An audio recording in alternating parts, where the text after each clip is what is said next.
Absolutely, boundaries in friendships are necessary if you're looking for a friendship to thrive. Keep this idea in mind as you move forward throughout this video, that with boundaries, there's freedom, but without boundaries, there's chaos. If a friendship that you look to build and carry, cultivate in any way doesn't contain boundaries, they are just able to do whatever they please to us, talk to us however they want, address us however they want, abuse our time, our attention, all of those things that don't ever elevate a friendship, but deteriorate a friendship. Friendship with no boundaries simply takes, whereas a friendship with boundaries gives.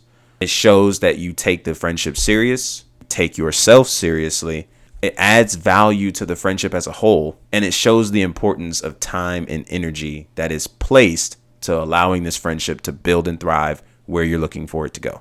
So here's a few boundaries to keep in mind as you move forward, and they're physical boundaries, emotional boundaries, time boundaries, material boundaries, intellectual boundaries. So a physical boundary is as simple as it can be. It's what makes you uncomfortable physically. Maybe you have a private space. I don't know, could be your room, could be your car, and you don't appreciate people just kind of waltzing in and doing whatever they please. So you may make an announcement like, my room is my private space, so please don't walk in without asking. You know, something calm, peaceful, understanding, to where the message is clear, there's no beating around the bush, and they can understand what it is that you're asking of them. With emotional, there's communication. So things like, are you ready to talk right now? Am I giving you an answer, or am I just listening? You know, it really sucks that I share things with you and all your feedback is judgment and criticizing. Simple suggestions like that, to where the communication is there,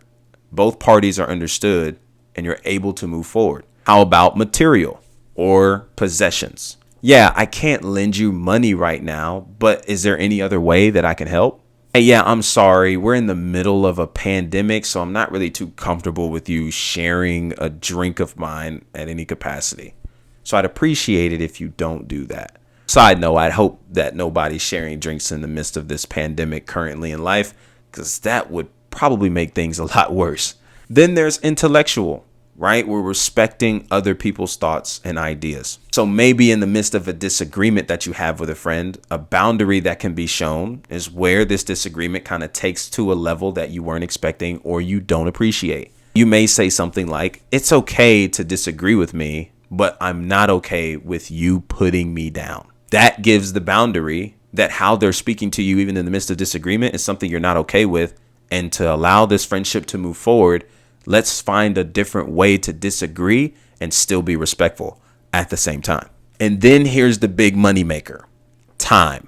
And time is valuable to each and every one of us, no matter where you are, no matter what relationship or friendship you're looking to cultivate. And let's just be honest, no one enjoys their time being wasted. So it would be good to communicate these things with your friend to let you know that you're serious about the time and energy you put not only into the friendship, but into what else you have going on. Yeah, I can come out, but only for an hour. Actually, I've already made plans, but is there another time that you're available? Hey, listen, I really don't have time to talk and chat right now, but is there another day, another moment where we can talk about this in a better situation? These kinds of communications, conversations about your time, about material, about intellectualities, all these other kinds of things are so important because they set boundaries to where the other person either falls in line and respects it, or they just get out of your way and you move forward into other relationships that will give the time and effort to respect the boundaries you're setting. And listen, boundaries aren't bad. Boundaries aren't evil. Boundaries aren't something that's too strict or makes the relationship too serious. You can have fun,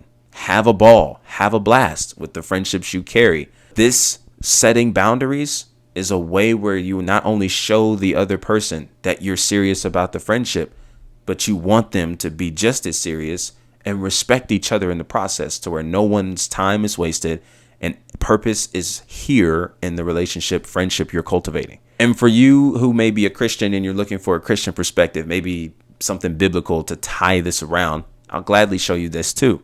Because even in scripture, we see Jesus setting a boundary for his disciples or friends. Jesus makes mention of the two commandments, or the two greatest commandments.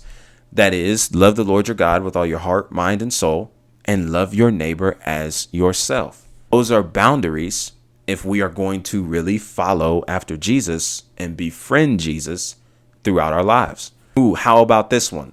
Jesus makes mention of the golden rule. We all know the golden rule, although it might be taken out of context today. In scripture, we read that you do unto others as you would want done unto you. So essentially, if I'm treating them how I would want to be treated, but they don't do the same, that doesn't give me clearance to start treating them like trash, like they may be treating me. This is the opportunity to pack up bags and move forward into another friendship or relationship who does not think it's too much to ask to respect the boundaries that are set before them. Luke 9:23, where Jesus mentions an invitation to discipleship, that he states, if you want to decide to become his disciple, you must deny yourself, pick up your cross daily, and follow him. These are boundaries. And then finally, by this shall all men know that you are my disciples, if you have love one for another. So again, there's a boundary in which Jesus sets for his disciples, his friends, that if you are truly a disciple of his, you will love others. You will love one another. So again, if Jesus doesn't set these boundaries and others among his disciples, then it may give clearance to his disciples and to those who follow him to think that they can just do as they please and Jesus will be accepting of it. Again, presenting an idea that without boundaries, there's chaos, but with boundaries, there is freedom. So yes, boundaries are necessary, and we can set boundaries in a respectful manner to where the relationship can still thrive and move forward, elevate, and be purpose driven, because ultimately that is how friendships are built, strengthened, and thrive as you move forward. Hey, if you like this video, make sure to hit the thumbs up, share this video with a friend, and make sure to turn that notification bell on so you'll know when our next post is coming up. Hey, and your boy's got a podcast. All right, the link for it will be down in the description box below, so check it out. And as always, until our next conversation with one another, be easy, be breezy. Peace.